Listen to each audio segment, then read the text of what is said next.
What's up there, YouTube? The Zen Trekker coming at you from Pomona, California. I've actually tried to do this video a few times and not having much luck. Well, I got interrupted one time because they finished unloading. Last time, I guess the video was too long, so it wouldn't upload. Anyway, I just wanted to do a 90-day review of JB Hunt Intermodal. I'm out of Southgate, California. I guess on the 12th of November was my official 3-month mark. So I figured it was a good time to do like a 90-day review, 3-month review. Actually here like 3.5 months, but whatever, you get the idea. So I'm just gonna do it real simple: pros, cons, general thoughts, and starting with the pros. So the pros, good company, good management structure. I've got a really good fleet manager who is a former driver. All the fleet managers seem to be really good. At least all the fleet managers that I've had to deal with have been really easy to work with, really collaborative. They all, pretty much know what they're doing, want to help you out. Doesn't matter, like, if you talk to your fleet manager or another, they're all kind of working together, helping all the drivers. Mostly during the day I deal, mostly with my fleet manager, but if she's busy or if she's not in, or if she leaves, because she leaves kind of early, she leaves before I finish my shift. So up until she leaves, like around 2:30, 3 o'clock, I mostly deal with her. But then after she leaves, I deal with a lot of the people in the afternoon and the evening, or the people coming on to the night shift. They're all really good, all really helpful. And then there's a whole separate group of people who they call planners, who are basically the dispatchers. They plan the loads, they assign the loads, they dispatch the loads. And then your fleet manager basically acts as like the liaison between the drivers and the planners and management, and upper management. So that's really good. The benefits package is really good. They have a lot of different choices. I don't know, like 6 or 8 different plans that you can choose from. JB Hunt pays part of it, and the driver pays part of it. I just recently, because they have the open window in November, so I waived the medical plan for the first few months, but once the open window came up and I saw what the cost of the plans were, I decided to opt in, coming off my wife's plan, and we'll actually save about $150 a month just with me going on to the JB Hunt plan.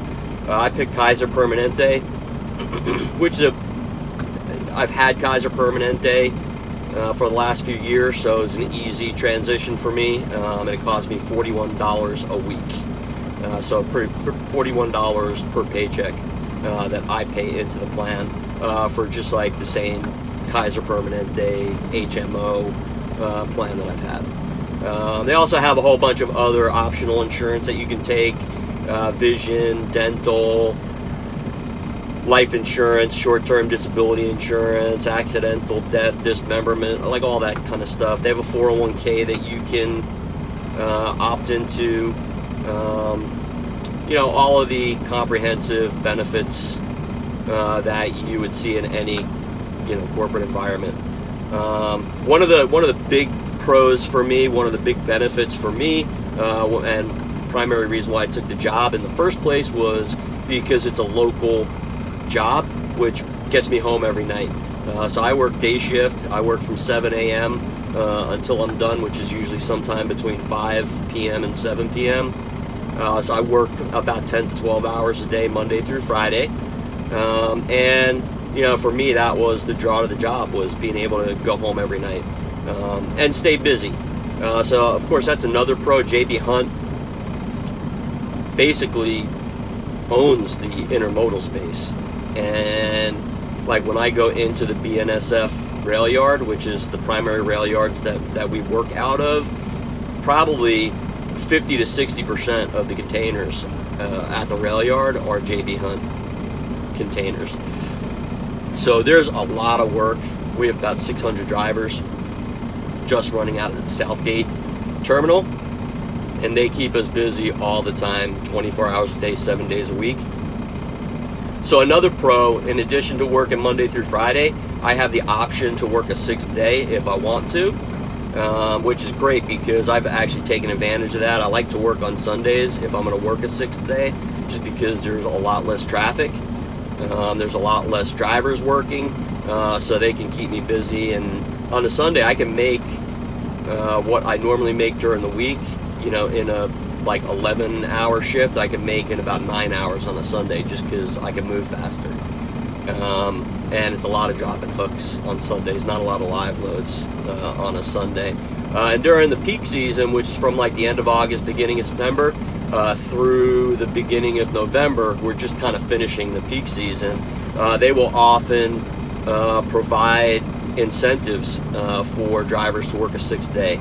So there were probably half a dozen days that I worked that we got anywhere from $100 to $200 just to walk in the door. That's before you actually make your money. So another pro of JB Hunt is that right out of the gate, from day one, we get 18 paid days off for the year. It's like a regular company. I think it's pretty unique in the trucking industry, because the other companies I work for, being Swift and Schneider, you accumulated sick days, but they didn't pay you for holidays or anything like that. So at JB Hunt, we get 6 paid holidays: New Year's, Labor Day, Memorial Day, Christmas, 4th of July, and Thanksgiving. So those are your 6 paid holidays every year.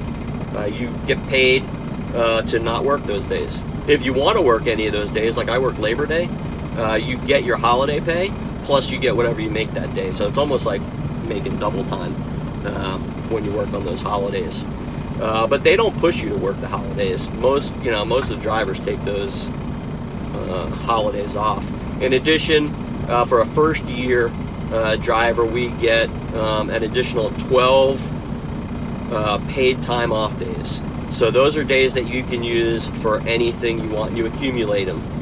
So I think it's like 1.4 something hours per week, something like that. Whatever it is, you end up accumulating 1 day a month in PTO time. And then you can use those days that you accumulate for vacation, for sick, for personal reasons, whatever you want to use them for. You don't even have to really explain. You just let them know ahead of time. As long as you give them a day or two notice, they're cool with it. Like for a longer, like a vacation, like if you're going to take a week or two, I'm sure you got to give them a little bit more notice and make a request and all that stuff.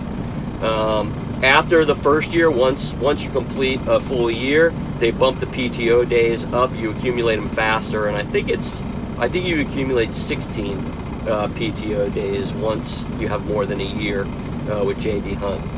Let me see other pros.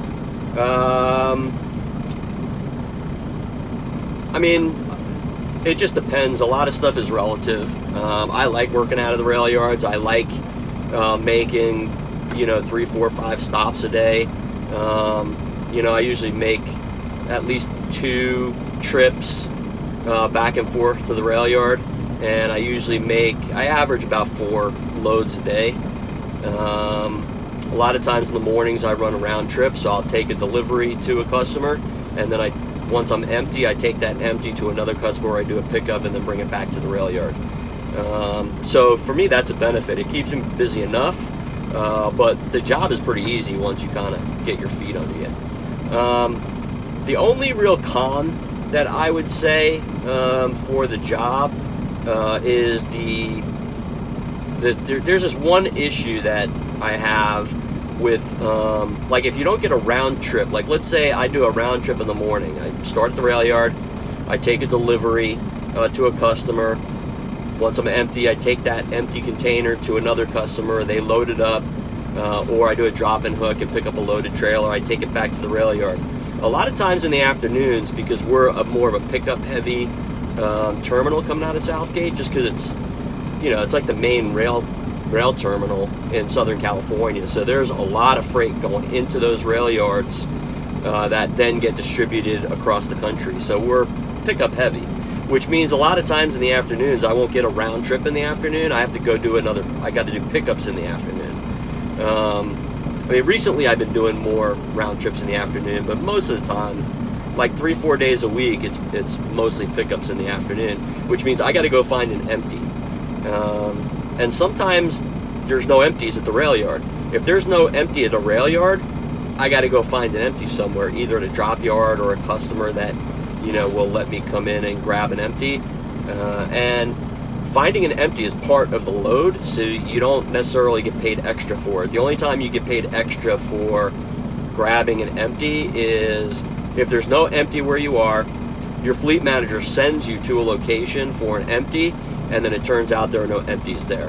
Once you have to go to a second location, then you start getting extra pay for an empty search.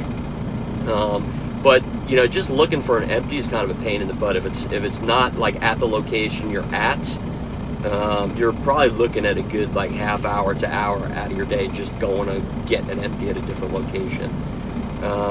So that's really the only con about the job. When you look at it overall across like the course of the day and across the course of the week, it doesn't really affect your overall pay that much. You're still making like 20 to 22 bucks an hour. And so I wanted to talk about pay not as a pro or con, because I think pay is relative. Some people, will say making 60 to 70,000 a year for a Monday through Friday job home every night, is great pay. Other guys are going to say, oh, that pay sucks. I make 150. Yeah, you know how truckers are. Most truckers are good at three things. They're good at driving, they're good at complaining, and they're good at bragging, right? So regardless of what you make, there's always going to be a trucker who says, oh, I make twice as much. So it's really relative. In terms of pay, like once I got my feet under me after that first month, the first month was really learning, so it was hard to really make good money that first month. But once I got used to everything, and I got into a routine, I make like anywhere from $220 to $250 a day. You can make more if you push your clock, if you really play that hustle game, if you get really efficient, if you work a 6th day, you can easily make $1,500 a week if you really push yourself. But making $11.50 to $12.50 a week, working 10 to 12 hours 5 days a week is not that hard. So I think that's about it. The equipment is really good. Like the oldest equipment that I've driven is 2017 Freightliner. They're mostly autos. They do have some manuals, especially during the daytime. There's a bunch of drivers that drive manuals. I can drive a manual if I have to, but I always ask for the autos just because there's a lot of traffic. It's easier driving the autos with all the traffic that we're dealing with. But if you like driving a manual, there's plenty of manuals that guys who prefer that, drivers that prefer the manuals can do that if they want to. Yeah, that's pretty much it. If there's anything else that I missed or you want to know, feel free to leave a comment, question, or email me. My email is zentrekker9211@gmail.com. That's zentrekker9211@gmail.com. And yeah, email me, leave comments, whatever you want. And hopefully this was helpful. And if you're interested in getting on at JB, they're not recruiting like heavily like they were at the end of the summer. But they're always looking for good, experienced drivers. You need at least 6 months experience. You have to have a clean record, and you have to have some level of job stability. Like they won't take anybody who's had more than 3 jobs in a year. They won't take anybody that has like accidents and tickets on their record and stuff like that. But if you got a clean record, you have experience, more than 6 months experience, and you want a local job, this is a great gig. Shoot me an email. I can make a referral for you. I don't know if it gets you to the top of the pile or what it does. I know people who I have referred before, they got a call within 24